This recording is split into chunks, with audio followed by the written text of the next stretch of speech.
And now, Hard Facts. Hard Facts with Dayo.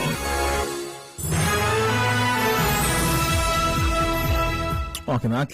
Still Hard Fact to 91.3 Nigeria Info and Hearing Put Harkers. I'm Dayo. We got 11 gone past 4 p.m. Conversation continues. Thanks for staying tuned. The matter we're discussing next is of an extradition nature, or of an extradition kind, if you will. Well, here's the story, which I did mention or reference earlier at the start of the show today. Cut to the nation. Igboho's extradition hearing holds today. Now, here's a bit of it. A court hearing over the extradition of a battled Yoruba nation agitator, Sunday Adeyemo, aka Sunday Igboho, by the Benin authorities will hold today. The nation did learn. Igboho at that time was currently held by operatives of Brigade Criminal in Cotonou. He was arrested on Monday night while attempting to fly to Germany with his wife. The self-acclaimed freedom fighter was not brought to court for the hearing. Slated before today, that is, which was supposed to hold initially on Wednesday. However, reports had it that the hearing was to hold by 10 a.m. Today. But some more recent information regarding that diplomatic stalemate in Benin over Igboho's detention extradition. This headline is from The Guardian newspaper. As extradition battle begins in Republic of Benin following Monday's arrest of an embattled campaigner for Yoruba self-determination, Sunday Adeyemo Igboho. His supporters took to the streets of Ibadan. They urged the capital to protest his arrest and detention by the authorities in Benin.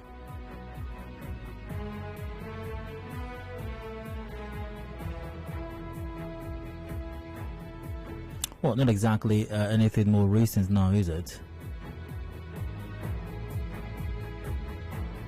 But we'll keep checking for any updates as far as the matter is concerned. But for the moment, let's get right into the conversation. So what would be the conditions, the circumstances that would make for Sunday Igboho's extradition to Nigeria? But before we get to that, there are other matters we're going to be looking at very much connected to this development. My guest who's joined me via phone is past Chairman of Nigeria Bar Association, Amok Branch, Associate Professor of Public Law at the River State University, Barrister Ritchard Wokocha. Barrister Wokocha, good evening. You're welcome to Hard Facts.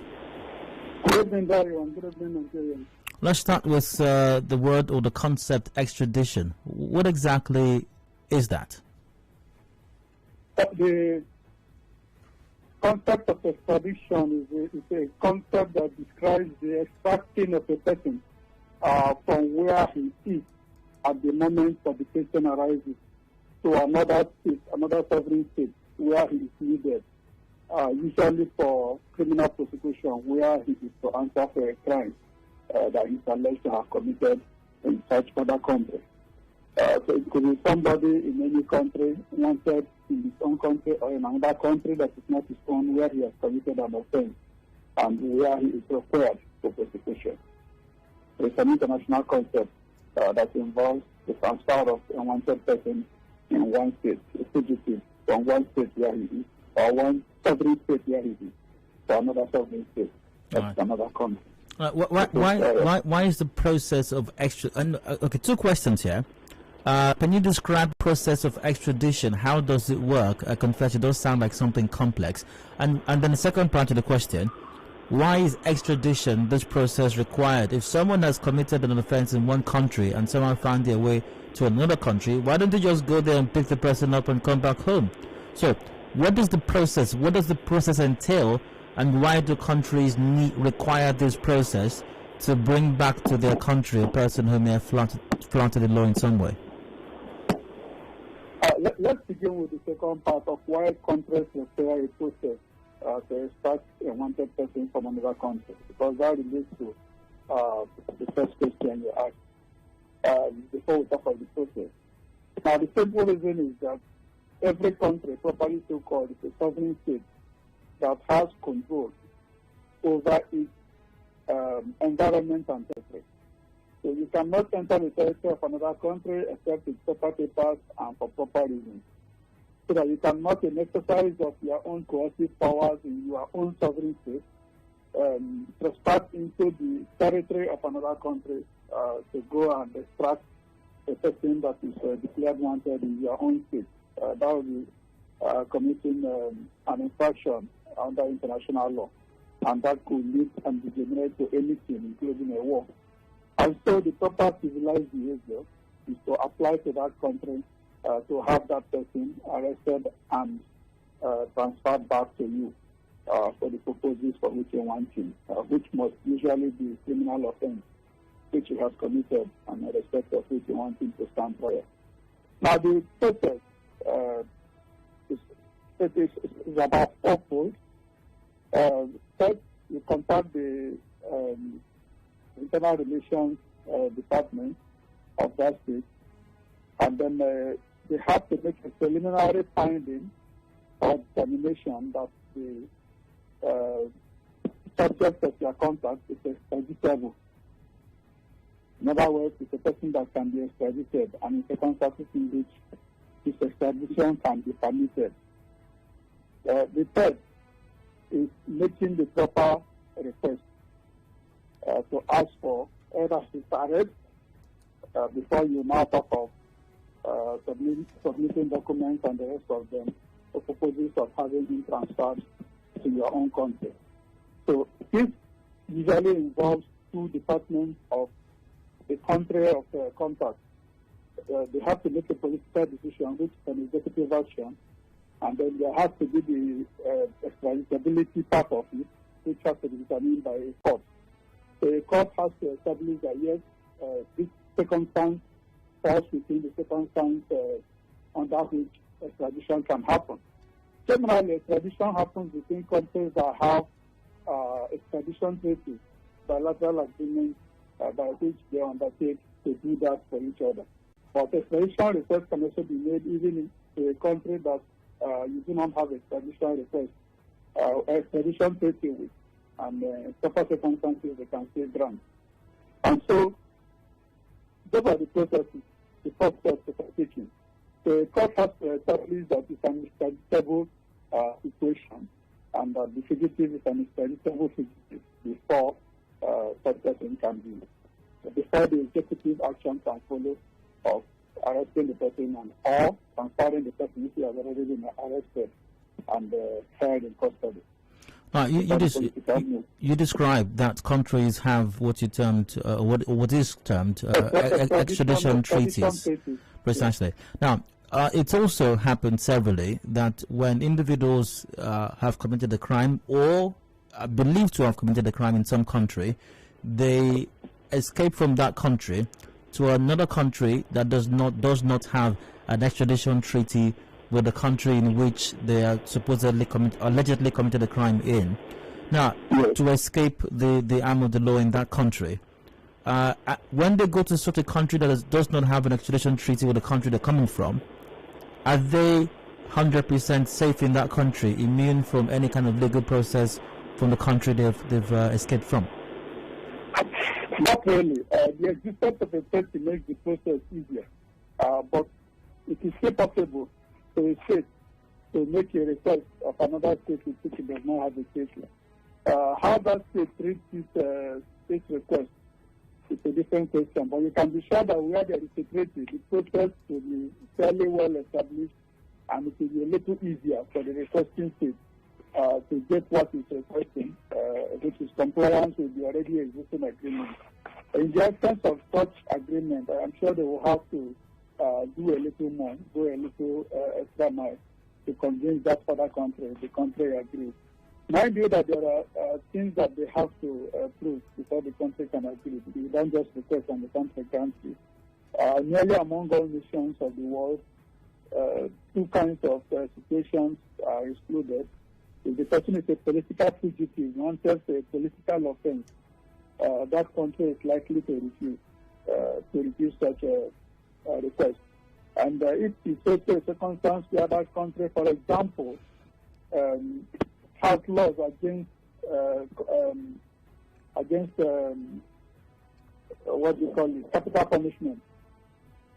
If the offense carries capital punishment in the country that is making the request, they are unlikely to release that person to such person. Or if there is evidence, the person generates evidence or shows evidence that you get an unfair treatment that will be based on discrimination and such things, the country can also refuse. Those are some of the grounds on which a country can refuse a grant of extradition request from another country, whether or not they have it. You say that countries, the reason one country can't just go to another country and fetch someone is because, well, countries, appropriately so called, are sovereign entities, and one country cannot just invade, quote unquote, invade another country to go pick up an individual, even if that individual is a citizen of the country that wants to make the arrest. However, there have been events known. And by the way, just before I move on, this also covers even citizens of the country that wants to make the arrest. Oh, yes. Okay. Also citizens of the country that is making the request. Okay, so there have been incidents in history, and maybe even not so far back, when countries, without going through these processes you have outlined, have gone into another country and have carried out security or military exercises, either to take out a person or even to kidnap them. Nigeria quite famously or infamously, I think in '84, attempted to also, repatriate a former Nigerian minister, Umar Duko, even though that exercise was foiled. But it has been known to be successful in certain instances. So what happens when such a situation does happen, especially when the country that wants to make the arrest is successful in apprehending that person and repatriating that person to the country of origin? In that case, what has happened is a violation of the sovereign and territorial integrity of the country from which the CDP is extracted. There has been a violation of their territory, and they can react. Such country can react, as I said earlier. Reaction can be mild. Reaction can also be serious. So they can lead to war in appropriate situations where it is that important to the country from which the person is extracted. So that is why it is avoided. That is why the international practice to make appropriate requests and have a proper extradition for the needs. Now, just as you said, throughout history, history is replete with what you have just described. Somewhere in the past, the American state has raided Chile and killed the president of Chile. You recall the air raid on Libya, in which attempts were also made to kill Muammar Gaddafi.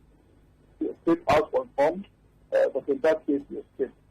Several countries have done similar things. Israel, the state of Israel, has gone into other states, especially neighboring Arab states, to extract persons they say are wanted in their country for crimes against Jewish people, including going into those countries and killing such persons and all that. So history is replete with it, and perhaps those who attempt it are those who have the political muscle and military muscle to be able to do so. But each time that this happens, there is an international law violation of the territorial integrity of the state from which the CDP is extracted. Now, in the event that does happen and the arresting country is successful in apprehending and repatriating the individual, will that in any way affect the trial of that person if or when trial commences after the person is repatriated to the country where the alleged crime was committed? I am afraid not, because the rules of justice and fair trial and non-fair trial are national, not quite international. There may be condemnation as to whether there is a violation of rights or whether a person has received a fair trial under international norms, international human rights norms. But in all, issue of administration of justice is national and not international. So if a person is wanted for a crime and by any means the country that wants him gets him, it does not in any way affect the judicial process in this country that is subjected into trial or that is carrying out the trial. It does not at all impeach the trial that is going on within the laws of that nation. It will generate a diplomatic role between that nation and others, but it will not have any legal effect on the process as to whether it's... Let's speak directly to the Sunday Igboho matter. Just checking for updates on that situation. And the latest is that Sunday Igboho has appeared or has arrived, or a while ago did arrive at the courts in Benin, ahead of his extradition trial. Now, on what circumstances or what might be the conditions for which the Benin authorities would allow for Sunday Igboho to be extradited to Nigeria, and on what grounds might they deny the request of extradition by the Nigerian government? Two clear grounds, instances I gave earlier, are also applicable to the cases within the Republic of Nigeria, Ghana, Togo, and Benin.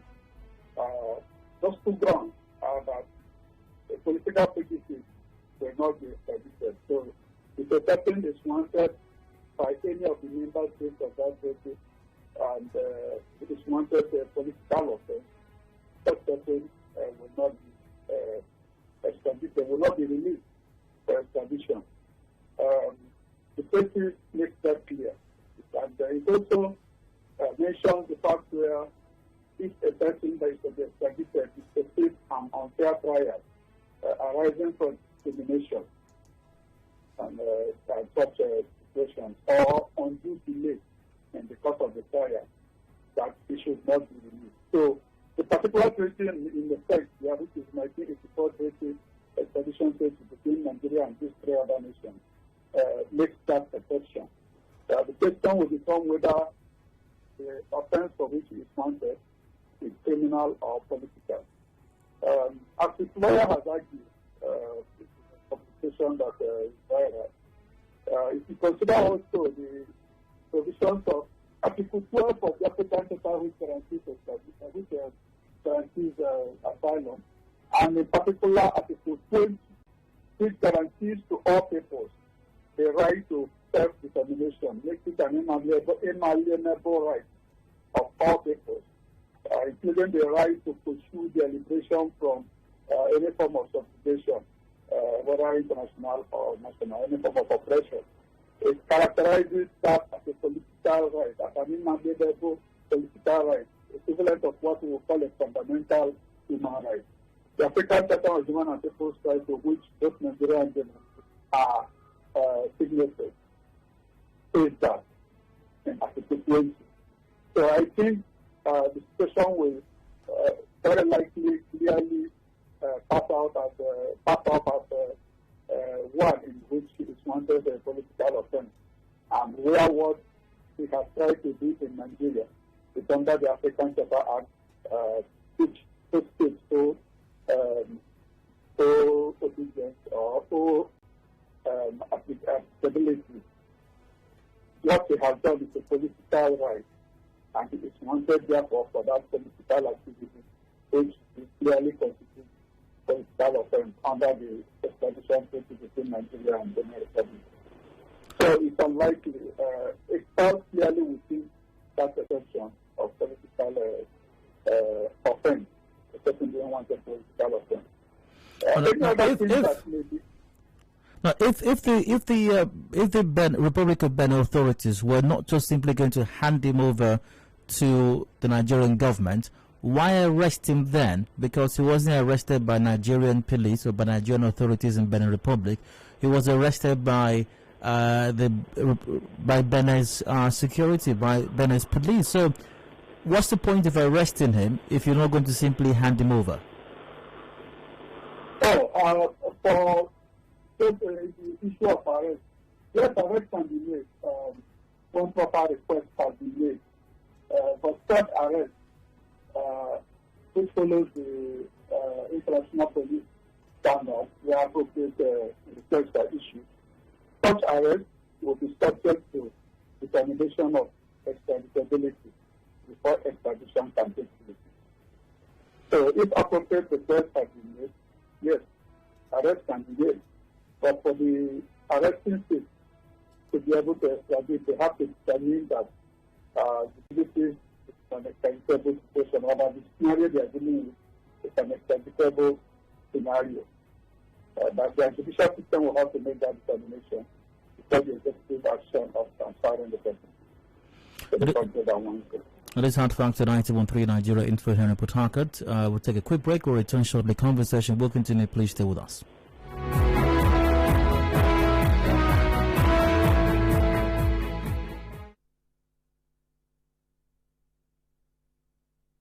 Connect with your customers. Advertise on 92.3 Nigeria Info. Visit our downtown office at Shop 9, Mediatrix of All Gracies Plaza, opposite FIRS, Stadium Road, Port Harcourt, and book your commercials. Call 0817 001 8162. That is 0817 001 8162. And let us connect you to your customers. Connect with your customers. Advertise on 92.3 Nigeria Info. Visit our downtown office at Shop 9, Mediatrix of All Gracies Plaza, opposite FIRS, Stadium Road, Port Harcourt, and book your commercials. Call 0817 001 8162. That is 0817 001 8162. And let us connect you to your customers. Connect with your customers. Advertise on 92.3 Nigeria Info. Visit our downtown office at Shop 9, Mediatrix of All Gracies Plaza, opposite FIRS, Stadium Road, Port Harcourt, and book your commercials. Call 0817 001 8162. That is 0817 001 8162. And let us connect you to your customers. Connect with your customers. Advertise on 92.3 Nigeria Info. Visit our downtown office at Shop 9, Mediatrix of All Gracies Plaza, opposite FIRS, Stadium Road, Port Harcourt, and book your commercials. Call 0817 001 8162. That is 0817 001 8162. And let us connect you to your customers. Connect with your customers. Advertise on 92.3 Nigeria Info. Visit our downtown office at Shop 9, Mediatrix of All Gracies Plaza, opposite FIRS, Stadium Road, Port Harcourt, and book your commercials. Call 0817 001 8162. That is 0817 001 8162. And let us connect you to your customers. Connect with your customers. Advertise on 92.3 Nigeria Info. Visit our downtown office at Shop 9, Mediatrix of All Gracies Plaza, opposite FIRS, Stadium Road, Port Harcourt, and book your commercials. Call 0817 001 8162. That is 0817 001 8162. And let us connect you to your customers. Connect with your customers. Advertise on 92.3 Nigeria Info. Visit our downtown office at Shop 9, Mediatrix of All Gracies Plaza, opposite FIRS, Stadium Road, Port Harcourt, and book your commercials. Call 0817 001 8162. That is 0. And now, Hard Facts. Hard Facts with Dayo. Welcome back. I still have Factor 91.3 Nigeria Info here in Port Harcourt. I'm Dayo. 25 to go before 5 o'clock. The news update is up at 5. However, for the moment, to discussing the Igboho situation, Igboho's extradition hearing holds today. Latest reports have it that maybe a couple of hours ago he did arrive at the court in Benin Republic, but I've not been able to find any more cogent update as regards that situation. We'll keep checking and keep informed as we find out what's going on in Benin. But my guest who's joined me right now to discuss this development and explain extradition in general, Barrister Ritchard Wokocha. Barrister, you're welcome once again. Thank you, Barry. Now, who can a country make an extradition request on? Is it just citizens of that country or even citizens of another country? And I'm using the example of Nnamdi Kanu now, even though he is a Nigerian citizen. But at the time he was traveling, at the time he was apprehended, he was traveling with a British passport because he is also a British citizen. So at that time he identified as a British citizen. So can a country make an extradition request of another country involving a non-citizen? Yes. The issue of extradition follows criminal acts or criminal action. If a person commits a crime in a state and is wanted in that state, whether or not he is from that state, so long as he has committed a crime in that state, the person in respect of him, extradition request can be made. And except for a few countries that insist that they prefer to try their own citizens in their state for any crime that they commit.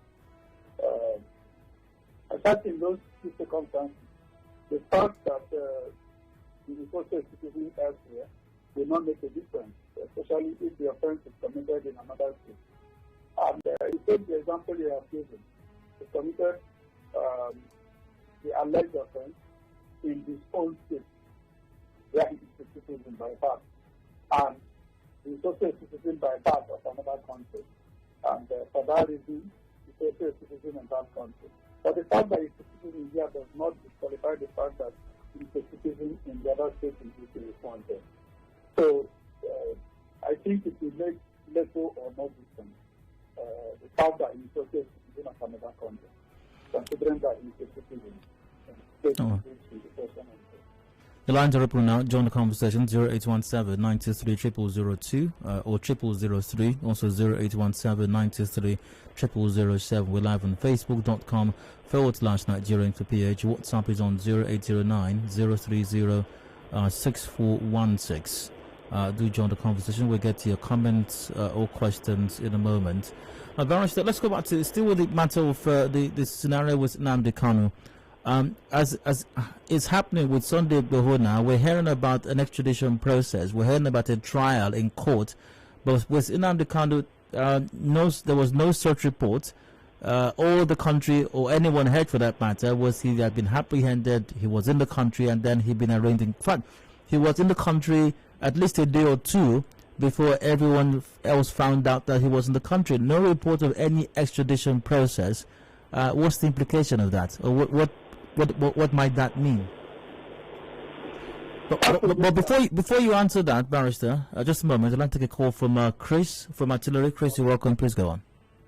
Yeah, good afternoon. Go ahead, please. Yeah, we are all of us are students of thought, and I'm using this Igboho matter now, the way Nigerian government are handling this case, to compare with the matter with the Nnamdi Kanu.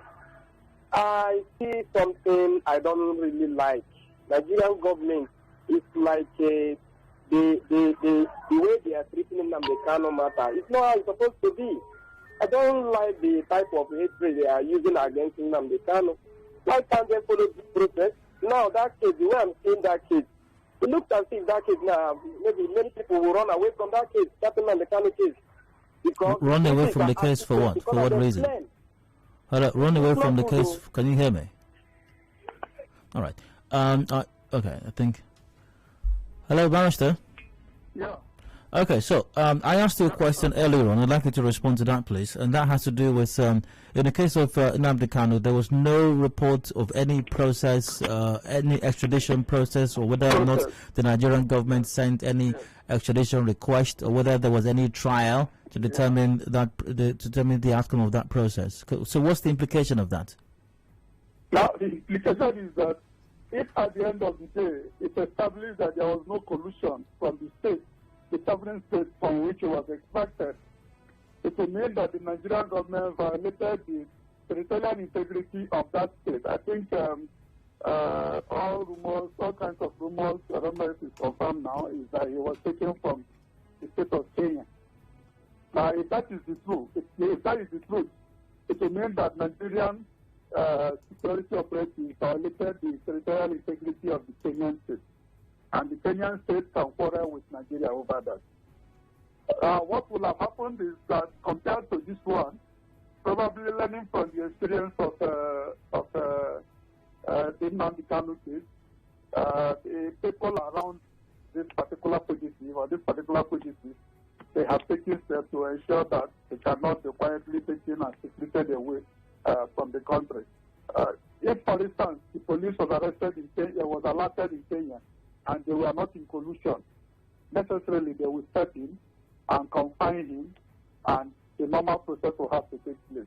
So what happened in Kenya or in Nnamdi Kanu's case is what happened in those other examples we gave of where states have breached the territorial integrity of other states by going in unofficially and extracting persons from that place, in breach of the territorial integrity of those states. So that would have happened. There would have been a breach of the territory of Kenya, sovereignty of Kenya, and they would be entitled to react. But as I said earlier, it will have no consequence of the trial process going on in the country in which he is wanted. All right, so I've got a comment on WhatsApp from B. Andy going, what if the legal process isn't followed in the case of Nnamdi Kanu? Will that not be kidnapping and abduction? I believe I did ask you about that earlier on, and you said even if even if the extradition process is not followed, it in no way has any bearing on the trial back home. Going on in this case, yes. All right, I think that's clear and dealt with already.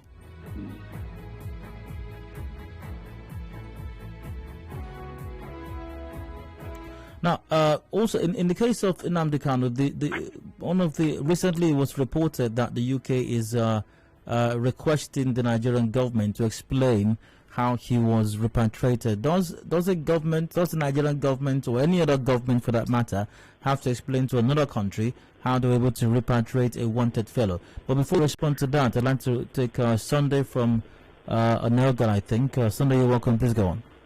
Yes, go ahead. Sunday, Tyson. Go ahead with your comment or question, please. Yes, yeah. What I want to comment is this. Federal government and Nigerian government, they are so serious over extraditing Nnamdi Kanu and Sunday.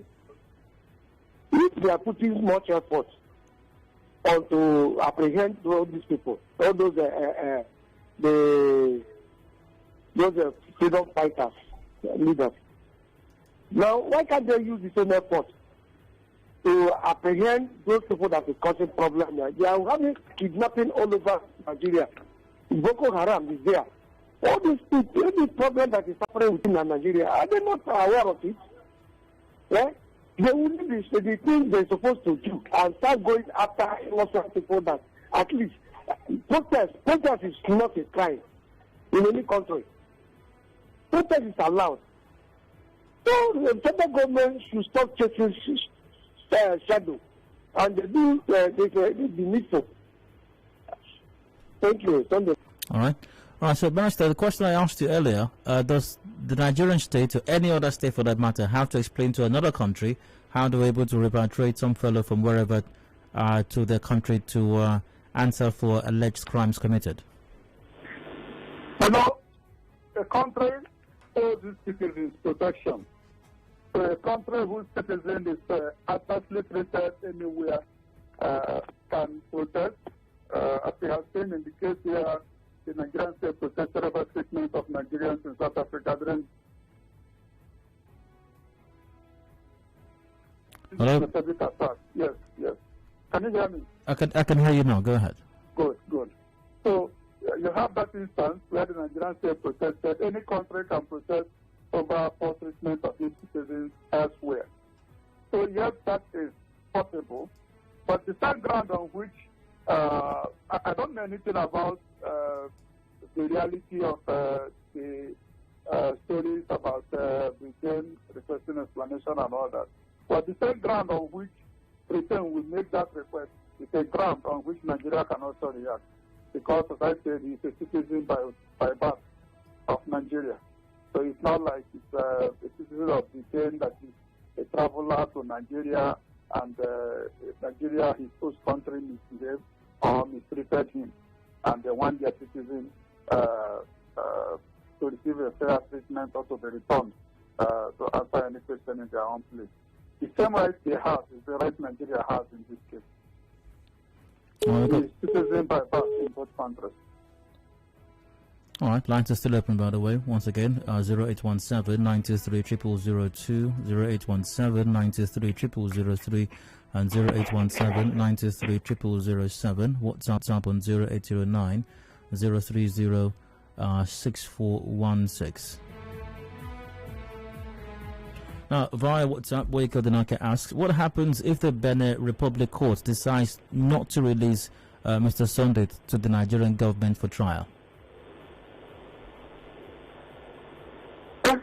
I think that will end the process. That will mean that he is a free man in Benin, and he can do and go wherever he likes within Benin. So he will be able to transit anywhere he's going to, or remain in that country if he wants and enjoy the full protection of that country. It will mean he is a person who has been granted asylum or who can apply for asylum while he is here and can remain in that country. It will mean he is not a subject that falls within the agreement between both countries that can be extradited. He will not be extradited. Can he then proceed on the journey he was intending to proceed on earlier? He can. As a free citizen in that place, as a free person in that place who has not violated any law, who under their law is not subject to be restrained or moved to anywhere. He can move to, he can travel to anywhere he wants to travel. All right, let's see. Once again, comments are welcome via WhatsApp, Facebook as well, facebook.com/Nigeria Info PH. I've got an Eka from Trans-Imagine line. Eka, you're welcome. Please go on. Yeah, Mr. Tayo, good evening. Eka, you're welcome. Go ahead, please.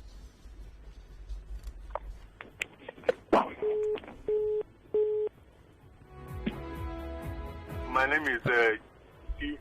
Yeah, hello, you're welcome. You're live. Please go ahead. Yeah, I wanted to react to the topic about this, the two guys. I think the issue now is Igboho. Go ahead, I wanted to say that the case of Fernand Kano, the guy is actually a fugitive because he jumped bail and was actually running away from the law.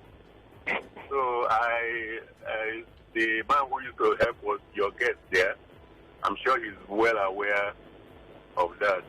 Then the issue of the man, the Igboho of the man, I think that I read somewhere anyway, that he made an attempt to travel with foreign documents, a foreign passport, in which case the country has the right to arrest him because that's a crime against the Benin Republic. If that is true, you can correct me if that's not true, but that's what I read. So I'm not sure whether they arrested him on behalf of Nigeria. It appears that he actually committed crime by making an attempt to travel with the foreign documents. All right. On the matter, on the second issue that you raised, there's no report that the Benin government is trying him for committing the crime in Benin Republic. As a matter of fact, he has appeared in court today, or at least he was in court today, or possibly even still there. And the reason for his arraignment today is on the extradition request of the Nigerian government. No report that he's being tried for any crime committed in Benin Republic. Okay. All right. Now, Barrister, on the first issue that he raised, which is Nnamdi Kanu's status as a fugitive, does that have any bearing or any impact, or does that change the narrative somewhat in his case? Not very much. You recall when we discussed that issue the day it happened, I did point out that he is a fugitive, and since he is a fugitive, there is no question as to how he is found and returned to the court to come and face the law, because because he was already standing trial. I did make that point on that day. So since today's discussion does not relate to that, it doesn't necessary to state that. On Igboho's case, whether the fact that Igboho is not a fugitive will play out here. You recall that Igboho is in the Nigerian state a wanted man who has been declared wanted by the Nigerian state. So I think that is enough to justify the taking out of the red notice and the activation of international police or international cooperation to assist with his apprehension before you can ask of whether or not he can be extradited or he should be extradited. So the fact that he was declared wanted here makes him somebody who is also running away from the administration of justice system in the Nigerian state because he's wanted for an offense in Nigeria. All right, via WhatsApp, Patrick sent in this question. I'm not saying he did, but can Sunday be repatriated to Nigeria in a way of being deported if he illegally entered Benin Republic? Will the Beninese government be inclined or obliged to repatriate him if, as a caller also previously mentioned, it's found that he entered the country illegally? That would be another question, Dayo. But I'd like us to bear in mind that if he raises the question of political persecution, and I'm sure it's also viral, the fact that he is a political activist in Nigeria and has been campaigning in Nigeria on a political issue and was declared wanted in Nigeria for his campaign. A person whose passport has been seized by his state and all that will be able to escape to any other territory and seek protection.